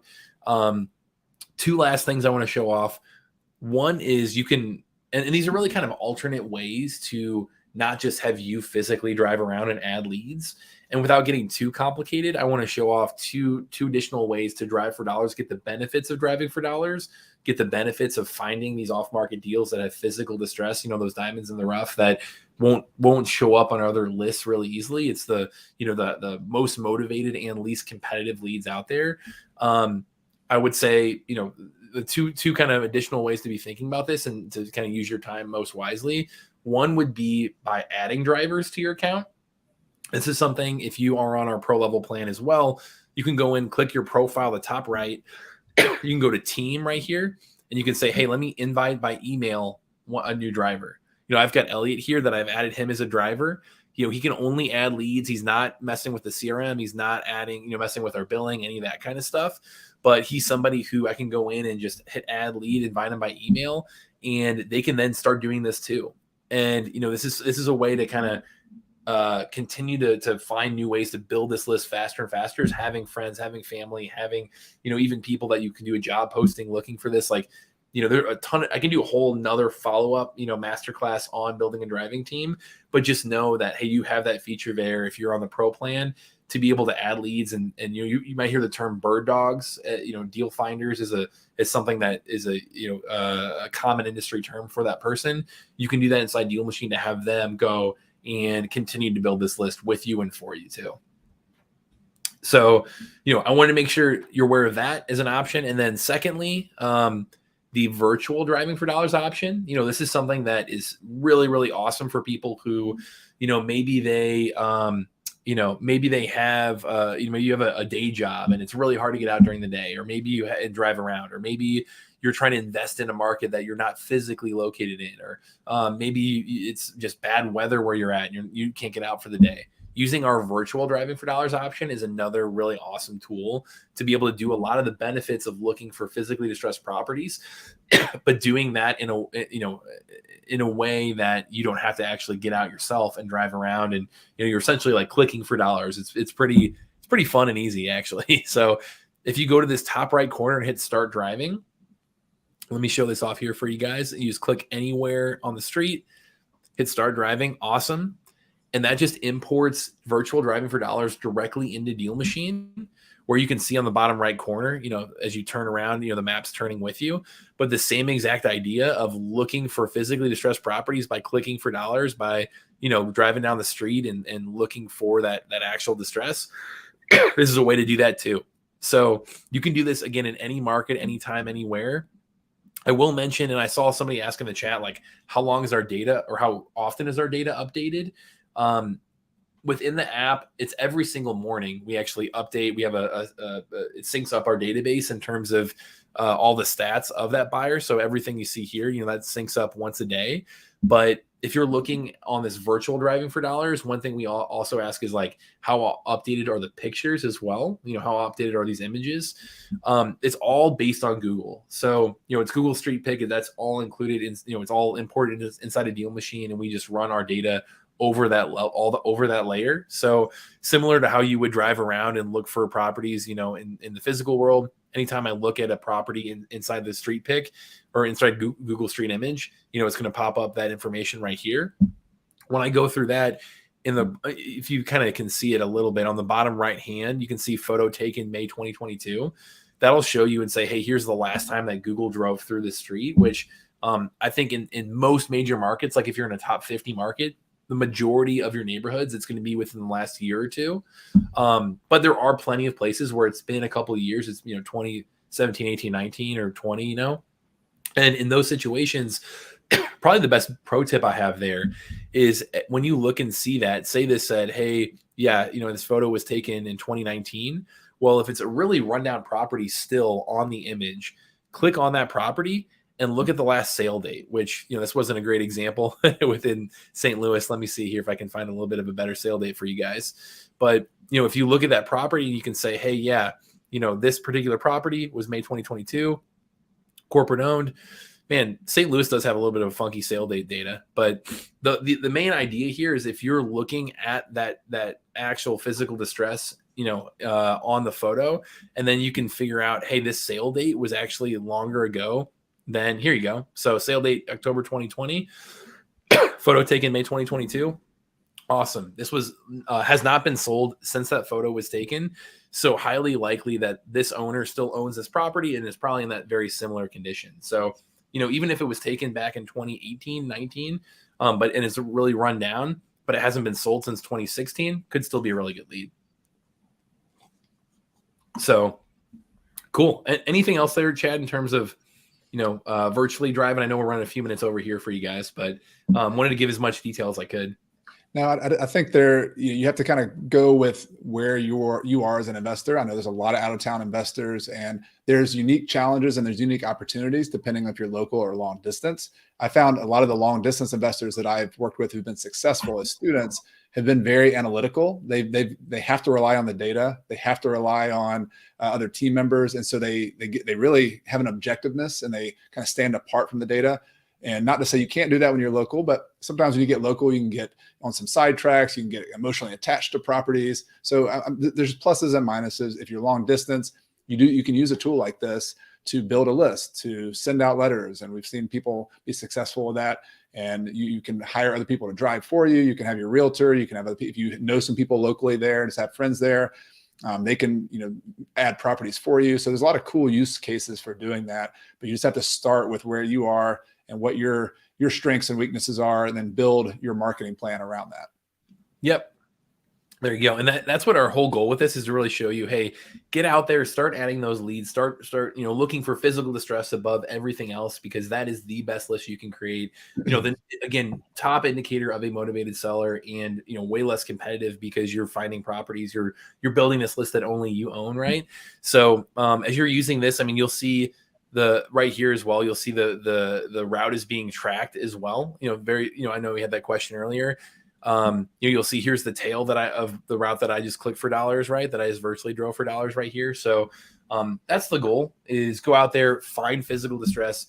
If you're going to use Deal Machine to help you, you've got the virtual driving for dollars, the route tracking, the, tagging properties, all of that, adding drivers, all of that stuff at your disposal too. But this process of getting out there, using as much data as possible to identify areas that are really, potentially motivated sellers are clustered in, and then going out and driving them and starting to add those physically distressed properties is what's going to be the winning formula. So to really jump into the homework for this week, Chad, did you have anything else before I show off this? Or? No, we've got a lot of good questions on some of the kind of details of the data and things like that. Yep. I definitely want to get to, but yeah, let's wrap up the homework, because if anybody does have to jump off, I want them to know like what's next, and then we'll get into the Q&A and some great questions. Okay, awesome. Cool. Yeah. So, and again, we're going to send out the replay tomorrow, especially if you're watching on YouTube, if you're on Facebook, if you're watching this live, make sure again to go to that. It's coachcarson.com/challenge.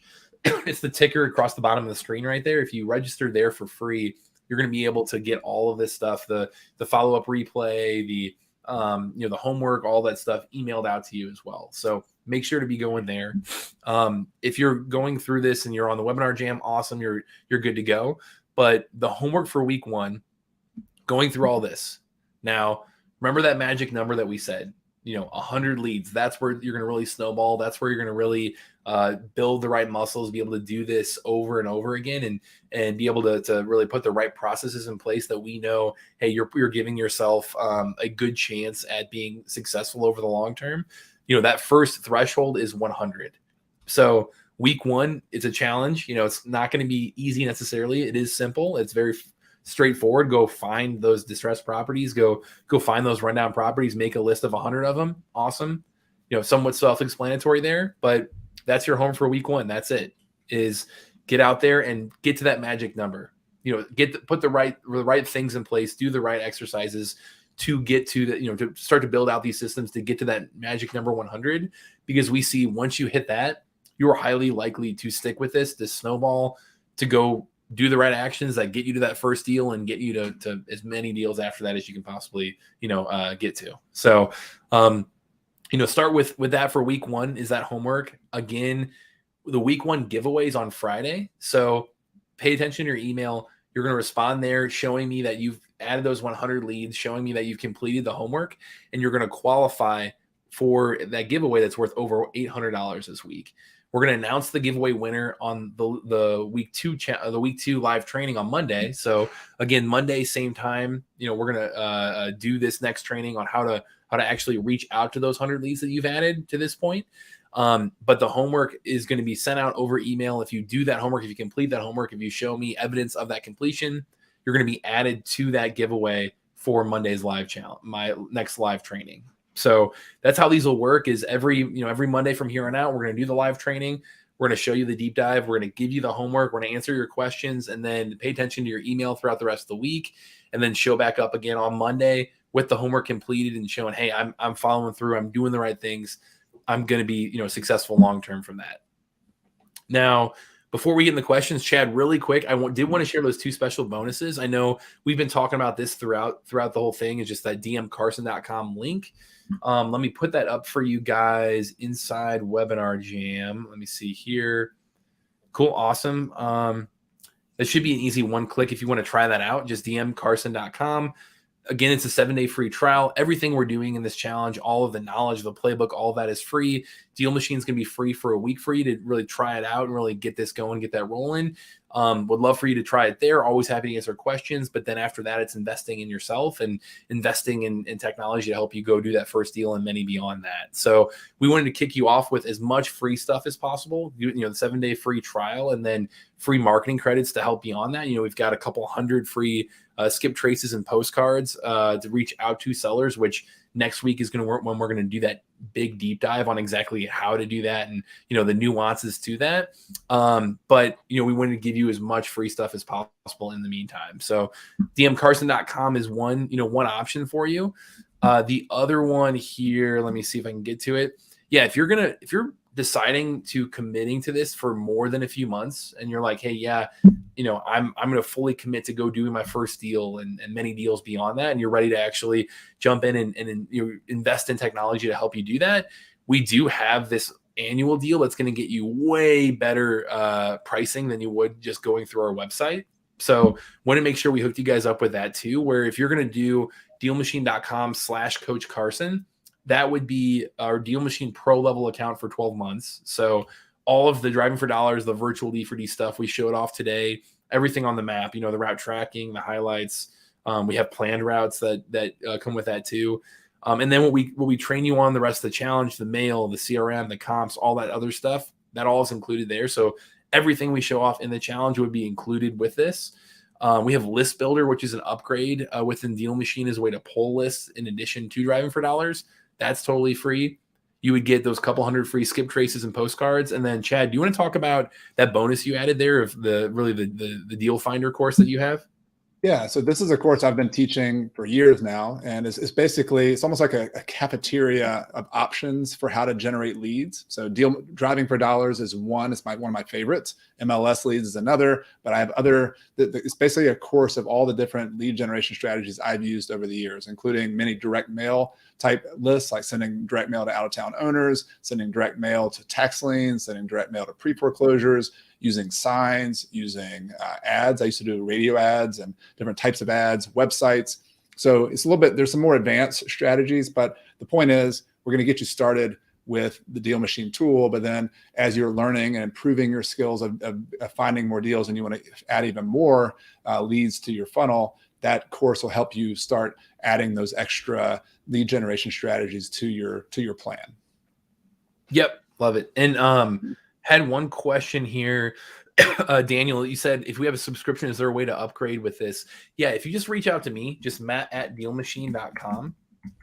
And really anything, I want to be a resource for you guys throughout this whole challenge. So you're already getting emails from me there, but Daniel, if you reach out to me there, we can hook you guys up in terms of making sure you get this benefit if you already are a customer with us and you're looking at doing something longer term.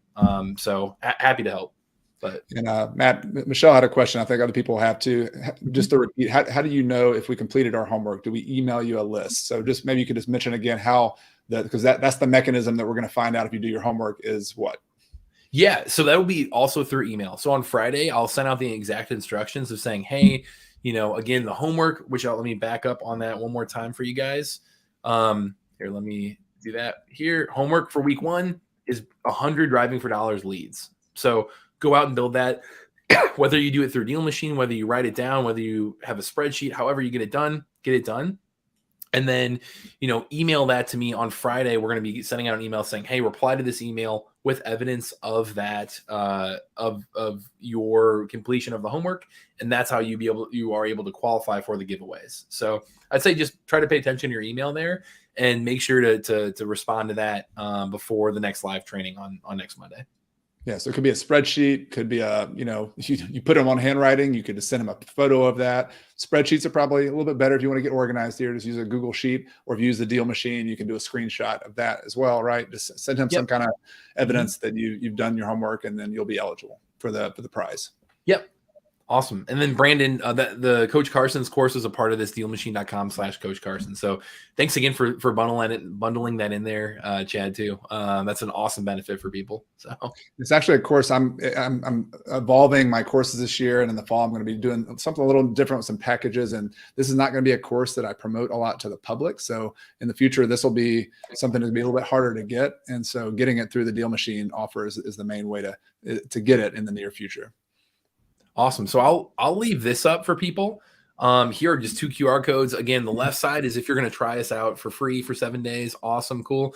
I know the challenge is a 3-week challenge. This is a technology to help you through that. If you see the value in it afterwards, awesome. You're investing in yourself to be able to go do that first deal and many after this. Regardless, the challenge playbook we're giving you and all of the resources and the knowledge and all that, totally free and able to execute on your own as well. But we have built Deal Machine to help you do that more effectively, more efficiently, and save you as much time and money as possible, in that process. So on the left side is the free trial. The right side is that year-long deal with the full Deal Machine Pro, Chad's free course, and then the list builder as well with all those free marketing credits. So all of that's on the right side. If you're going to do this for more than a few months, hey, that's going to be a way better deal than you would get going through our website. So, again, if you're a current customer, I know Daniel, you mentioned that too. Reach out. My email is matt@dealmachine.com, and happy to help you guys there and get you all hooked up if you're looking to upgrade there too. So, I can leave it on this. Chad, should we go through some questions here? I saw there's a ton of good ones in the chat here. Yeah. Happy to stick around. All right. Well done on the presentation, and thanks everyone for sticking with us. We're going to get to some questions here. Let's see. I'm going to start at the bottom. We had a bunch of good ones that came in. And one of the questions was, we talked about HOAs. How do you drive for dollars in a state three states away? I think you covered that some of the virtual driving, Matt. I don't know if you have any other comments about the driving for dollars from a distance. Anything else that came to mind for you?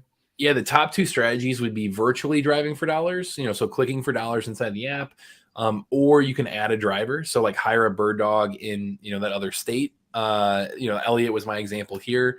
But, say you're in like California and you want to invest in St. Louis, if you know anyone in St. Louis, or if you network with anyone in St. Louis, you can add them to the app and say, hey, go drive for me, add leads there. And, they can do driving for dollars in that way, without you physically being there. So. Got it. All right, good. So this is a question from Diane, and she said, for beginners in the real estate field, what plan of Deal Machine would you advise? So we've given the free trial here, and I believe that takes you into a monthly subscription. The one on the right is the year-long one. You have any thoughts on that, Matt, just based on customers who've taken Deal Machine before? Yeah. So, it really depends on the approach. So our starter plan is only $59 a month. We really try to make it as affordable as possible for people, to be that kind of, intro beginner level tool for people. That would be one user, and you wouldn't have all the bells and whistles, like the highlights feature, would not be in there. Drive a list feature, which we didn't really go over, but that's not in there. But starter, you can still get away. You can do a lot of great stuff with it for one user. So if you're just dipping your toe in the water, try that out. Our pro level is definitely the most value. So pro is $99 a month, and that's like everything we showed off, and more that, you'll learn as we keep going in the challenge. And then our teams level would only if you're going to just, get a ton of drivers, then you can do teams. But, that's if you're going to do up to like 15 people on your account, then you can go with that. But otherwise you wouldn't need that. You can just do pro or starter. And just while we're on the 2 different offers, Matt, there's another question from Chris about what's the cost of the 50% offer for the 12 months with Coach Carson's course. He said he couldn't get that pricing to load and just wanted to know what that was. Yeah, sorry you couldn't get it to load, man. Hopefully, again, you reach out to me over email if you're interested as well. If you're having any kind of technical issues there, it's just matt@dealmachine.com. But it's $990 for the value of over $2,006. So normally, if you just go through our website, that would be the typical cost of it.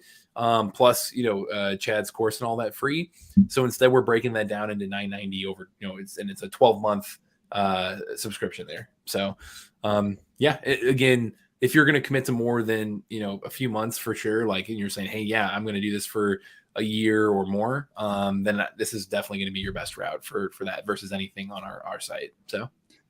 And definitely where I was, and everybody's at different places. And I understand like Yeah. the amount of money you invest in marketing and tools just depends on where you are. But for me in my business, when I first started and the first profit I made on a deal, if I made 20 grand, I would have been reinvesting it in a tool like this. Like this would have been my first investment. Education, marketing. Those are the two ROIs that were always like huge for me. So for me, if I were serious, if I were buying at least a couple deals per year, and $1,000 a year for something like this that had all the bells and whistles, that for me personally, it would have been no brainer. That's the reason I promote Deal Machine. Is I have a very small number of tools that I think are helpful, and they're really in the sweet spot for people who are small and mighty investors who are really trying to make this work.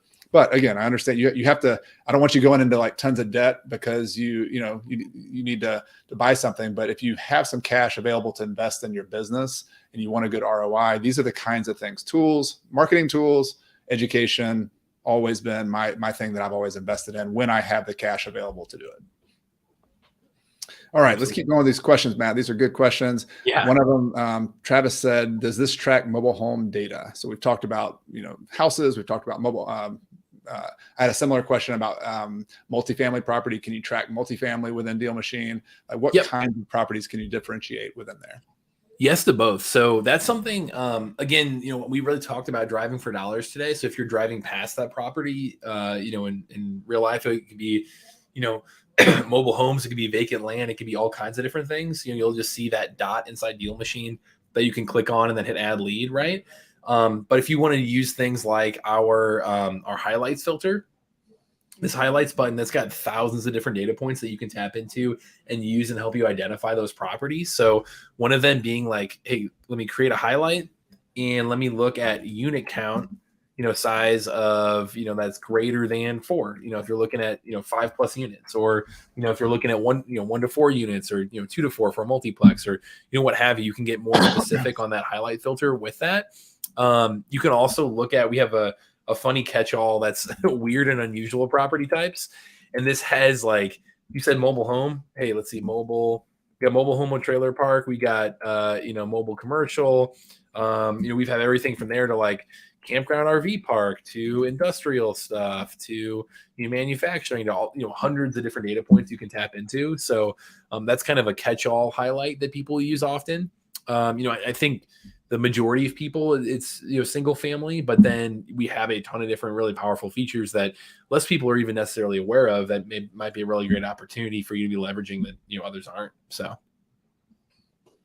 great, good answer. All right, yeah, I love the filtering tools. I'm this might be too much information, but I'm a mapping nerd. Like that must be why I got into real estate, because I just love staring at maps, and like inside a Deal Machine is so cool because you can to your heart's content filter, look at stuff, but you can get down some rabbit holes that waste too much time as well. But there's some really interesting ways to filter and to kind of chop your data if you're wanting to do that.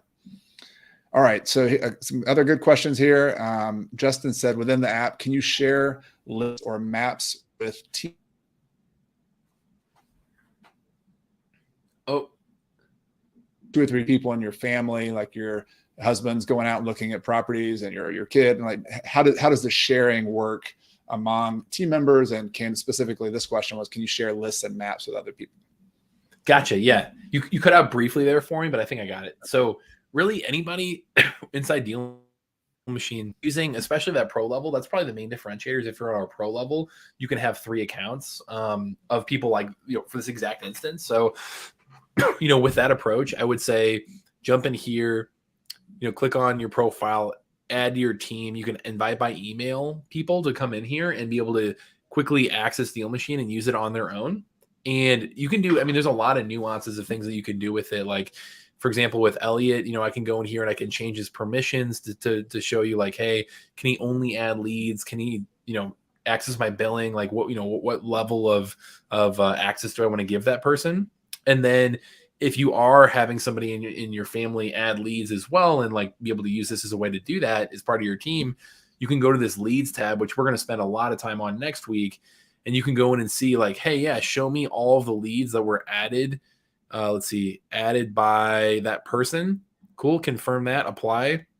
And here we go. I've got 142 leads right here, added by Elliot.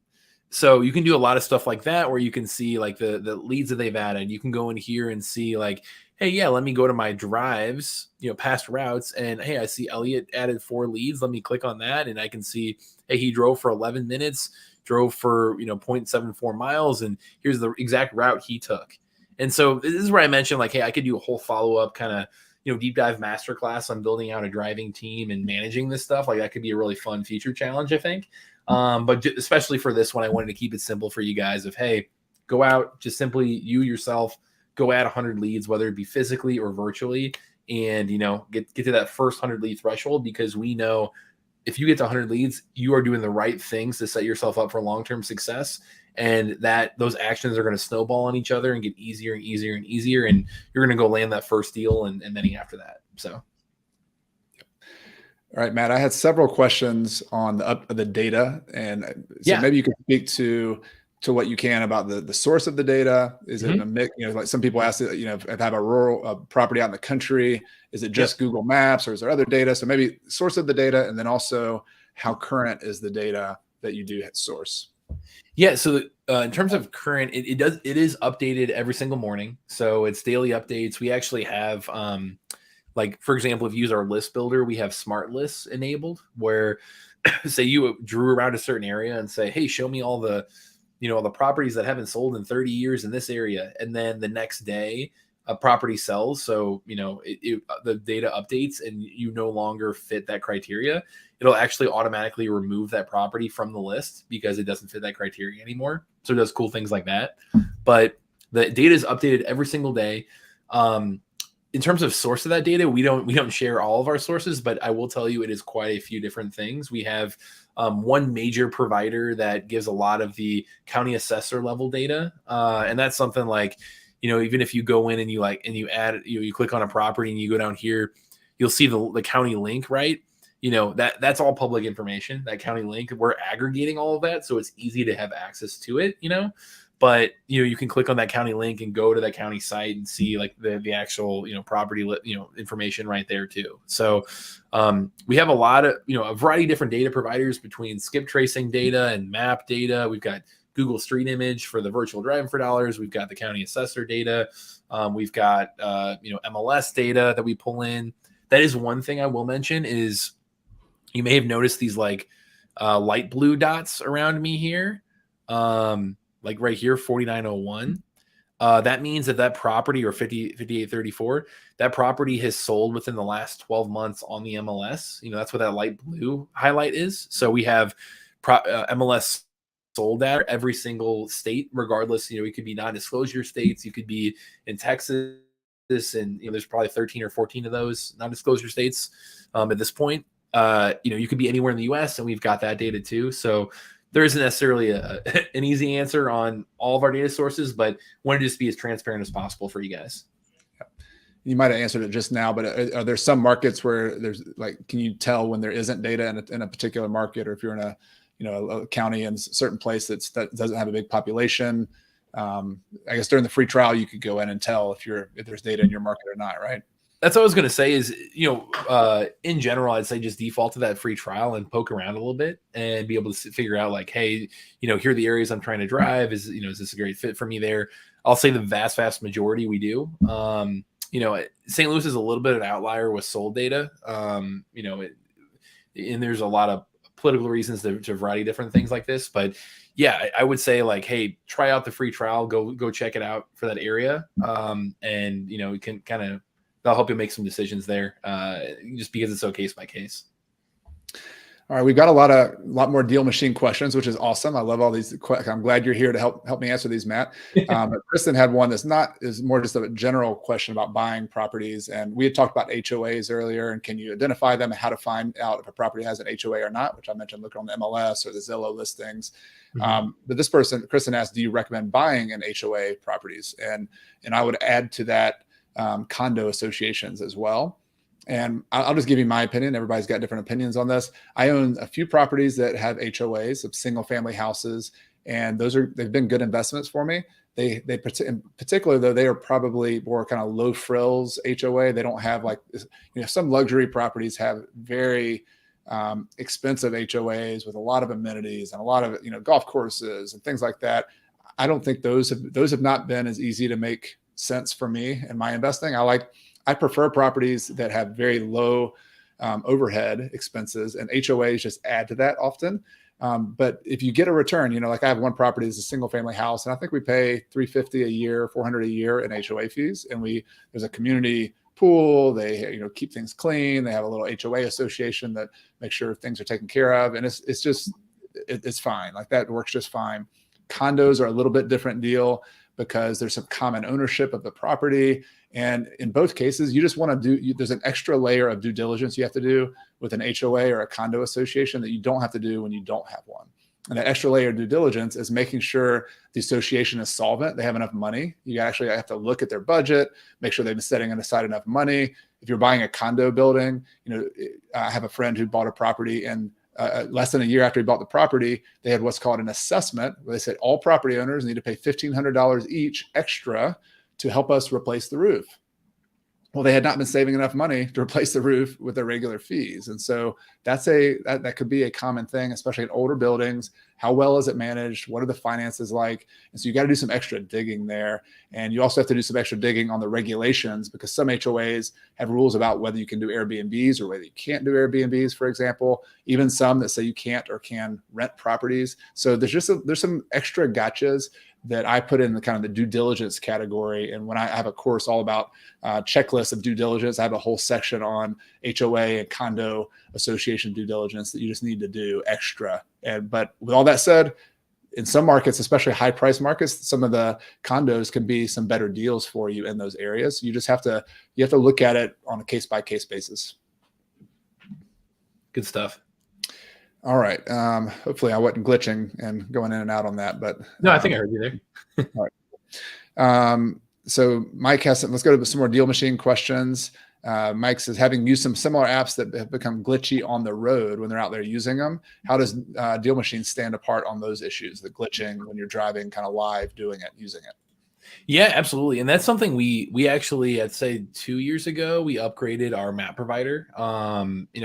We had something where and that's something you'll see that I touched on a little bit earlier, is we're constantly listening to your feedback and trying to evolve to fit what you guys are telling us. Like that's why we take so much pride in our ratings and reviews being the highest out there for the mobile, in the mobile app space. And that is especially true for the mobile app, which most people are using for driving. So we really pride ourselves to be the best in class when it comes to driving, building a team, the mobile experience, going out there and driving around and adding these leads. So I would say we're always listening to your feedback there. We're always trying to improve that. We have upgraded the provider probably about 2 years ago to make it as smooth of an experience as possible. And I think you'll find that too if you try it out. So a lot of those things, you'll again, like if you that's why we wanted to give you that free trial, is for you to kind of, use it yourself for free and, not have any risk at that, but I would say the mobile app and the driving for dollars portion specifically is what we're best known for and what we really pride ourselves on being kind of best in class for. So super user friendly. And I know that we had some questions earlier from somebody, a private question just about, competitors, and there's other apps out there, and there's different strengths that every app has. But I think you'll find with this one, what I've been really impressed with is a few things. But one, the usability of it, user friendliness of the app itself, and just how easy it is to maneuver and get around and use things. And then also having all of that feature set behind the scenes too, so that the data's there, the data's updated. I'm a big, focuser on the first driving for dollars. So that's like one particular campaign that I really like. And so I always encourage you to use it for that. But then if you're going to be serious about this and kind of take it to the next level, either buying more properties to flip, buying more wholesale properties, getting more volume of rental properties, you're going to want to add other strategies on. And so Deal Machine has those capabilities. It's not just a driving for dollar app. You can kind of look at it as a kind of your all marketing app. So you're going to use it to generate all your leads. And you don't want to have to buy a bunch of different apps to do a bunch of different things. And so I think Deal Machine can be that for you, and it definitely stands very well compared to any of the other ones out there. Appreciate the kind words. You're welcome. All right, so let's keep on rolling here. Question on integrations with other apps. So can Deal Machine integrate with Zapier, HubSpot? Is there an API? And I'll add to this question because there's another one that's similar. Can you export data if you want to, like, for example, to export it to a spreadsheet or something? So that's all kind of questions together there. Yeah, great question. So you have a couple options there. You can manually export leads. So in data like that, where if you can go into the leads tab right here, go to add leads, and you can either import lists or select all of your leads, go to lead actions and export those leads. So you've got a couple options there to import, export leads and kind of fit, manually make Deal Machine communicate with other lead sources that way. Or we do also have a Zapier integration. Yes.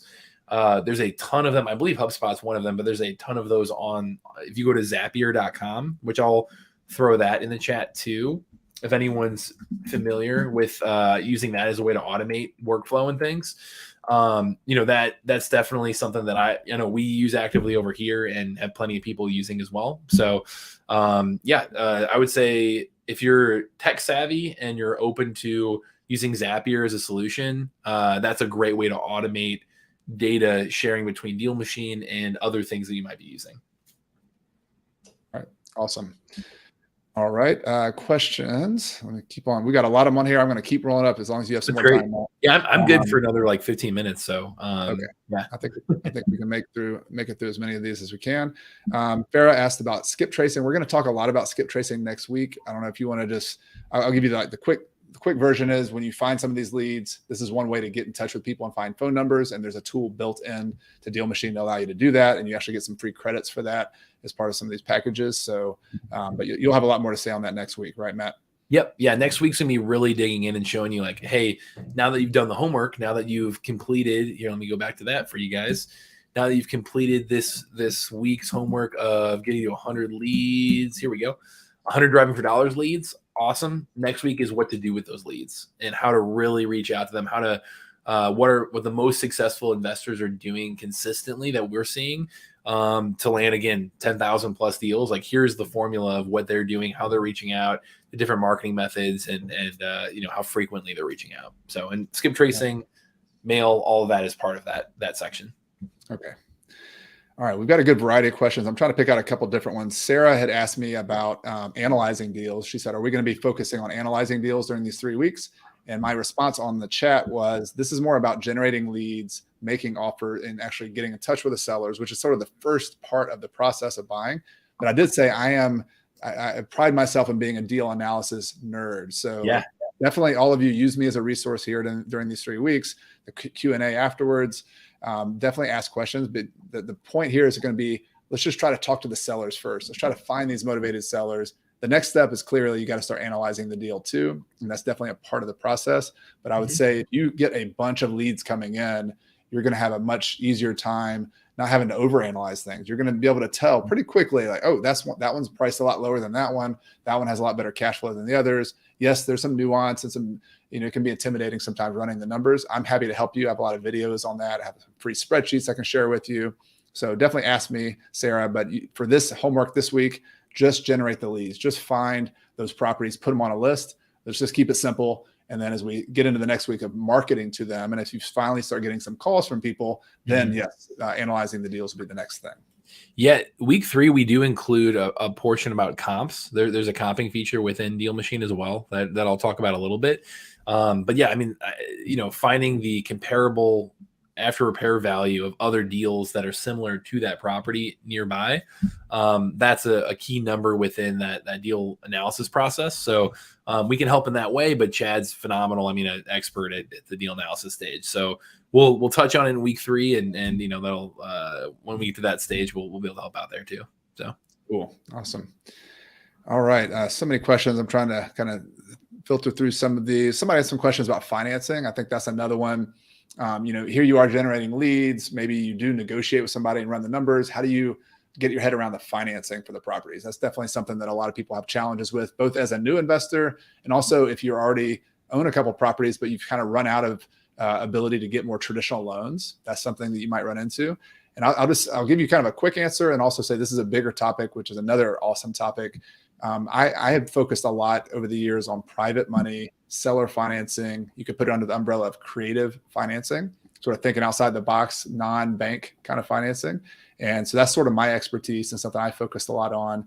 And if you are someone who has not, doesn't have a traditional job, doesn't have W-2 income, or you have a number of properties that you've kind of hit your limit, that's probably the angle you want to go on. So you're going to start building relationships with private lenders, going to local meetups of real estate people, talking to other investors who want to be more passive and who are willing to loan you money. That's the angle I've taken a lot. Most of my deals have come from private money.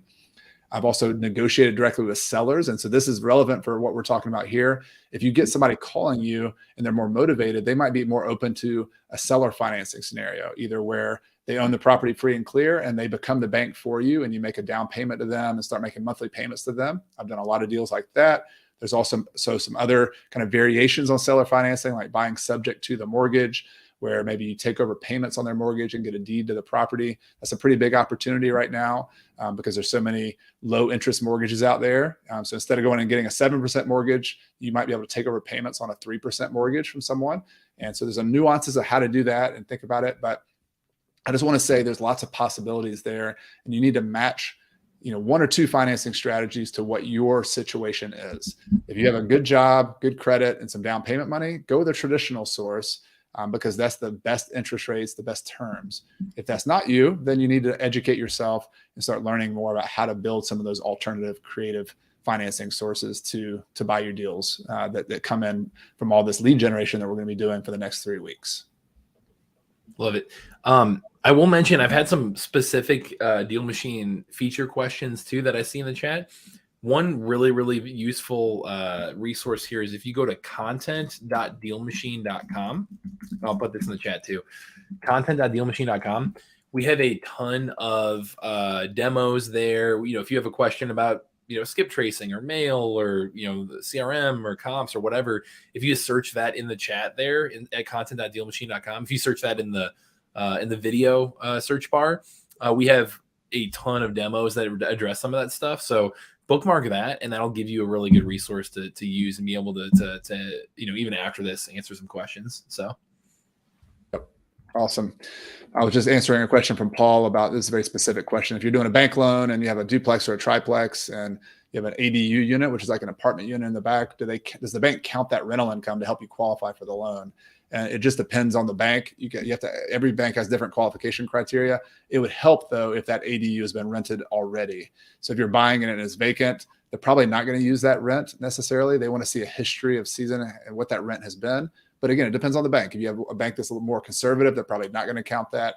Other banks might be a little more aggressive and include, a market rent when they do an appraisal. They might include that in there.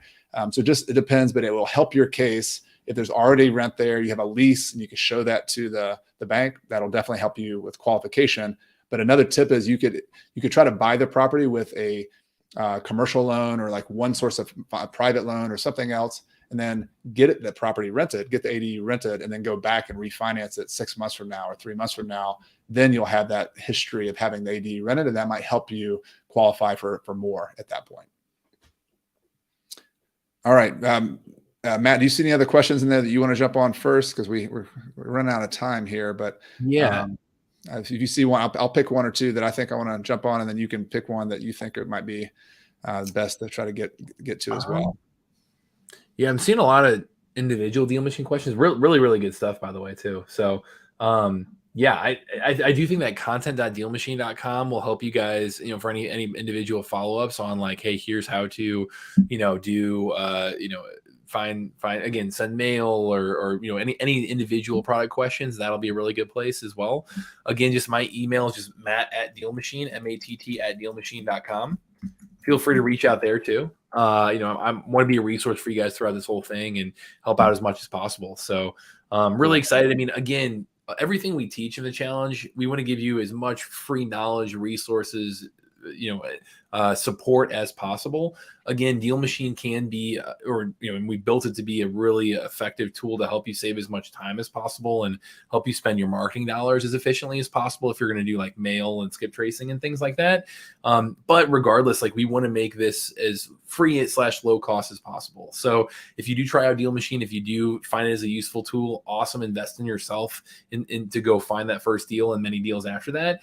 If not, okay, hey, we're here to be a support regardless and give you this challenge and really give you this homework designed to make it so that you're going to be successful to land that first deal and many deals after it. So just want to make sure we're giving everybody the right mindset and how we're approaching this. So awesome. So Matt, if you don't mind, I'm going to do 2 more questions and we'll wrap it up. Yep. I know a lot of people got to jump off, and because I think these are relevant and timely.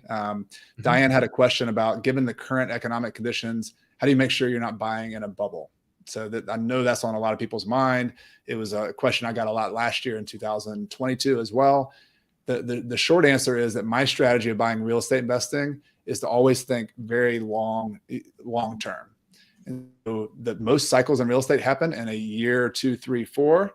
If you think about 2007, 8, and 9, I was buying before that economic downturn and survived, was able to make it. There were some rough patches there where you had some negative cash flow for a year or 2. But the thing that got me through that, and the reason I recommend buying consistently all the time, always looking for deals, is that if you have a long-term mindset that you buy a property as if you're going to keep it for the next 10 years. Like, let's just assume you couldn't sell that property for the next 10 years. What would you need to do to buy it so that you could hold it for the next 10 years to outlast all of these different economic cycles? How can you do that? Well, number one, you got to buy so that the rent you collect and all of your expenses, after paying all your expenses, will cover the mortgage and have a nice little cushion. So that cash flow is very important.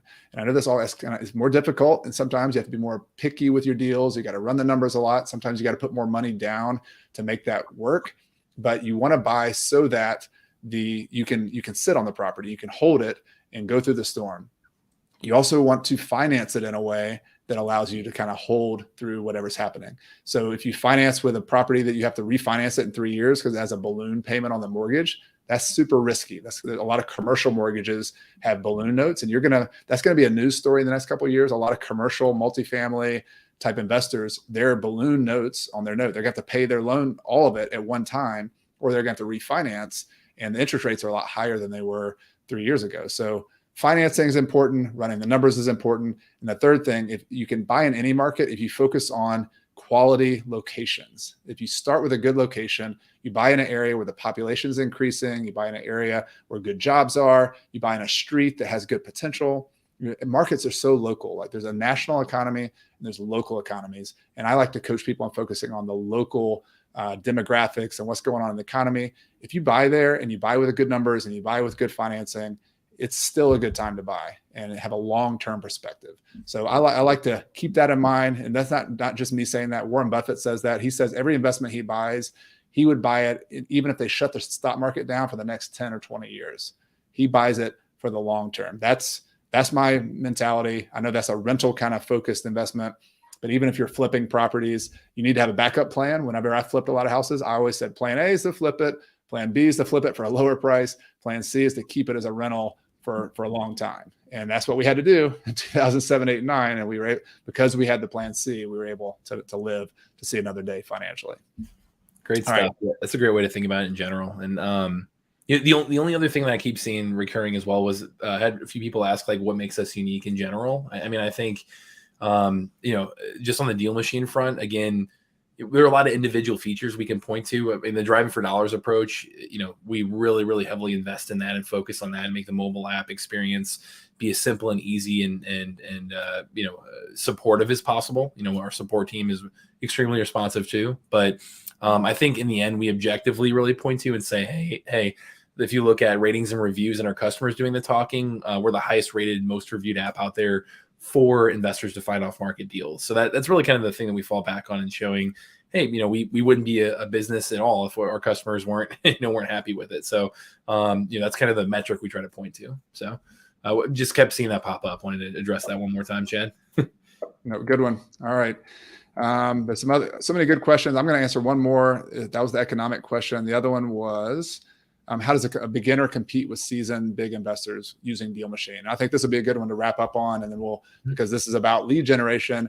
A big part of the story the last couple of years has been Wall Street buyers, hedge funds coming in, and that's definitely a trend. They're here to stay, and they have advantages that we small and mighty investors don't in some respects. They have more capital behind them. They have millions and even billions of dollars to buy lots and lots of properties. So that is what it is, and we're not going to compete with them on having more money than them, right?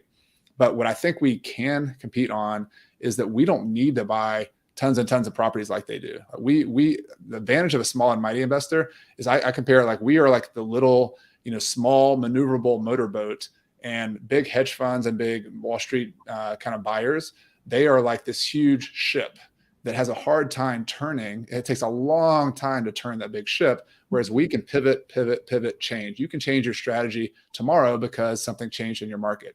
You can also, you might be somebody who has a goal to buy 2 properties in 1 year. That big Wall Street hedge fund has to buy thousands of properties in 1 year. They're looking for volume. So one advantage I find is that we small and mighty investors can go into smaller niche markets that the big players don't want to go into. They're looking for the big metro areas, the big places with lots and lots of properties.